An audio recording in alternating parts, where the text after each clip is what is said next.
There's an awful lot to take on board here, but the most important thing to always keep in mind is that you're aiming to provide value and to offer something different.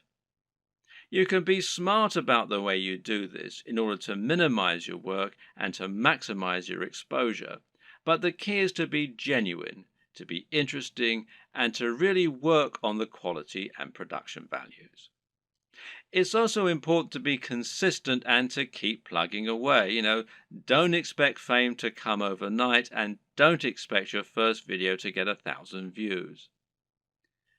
This takes a lot of time and dedication, and you need to be consistently and reliably churning out high quality video if you're going to convince people to subscribe and keep coming back. But if you're smart and you're determined, then there's no reason you can't make it with the very best of them. And once the hits start coming, things will start to take off fast. And trust me, it's more than worth it.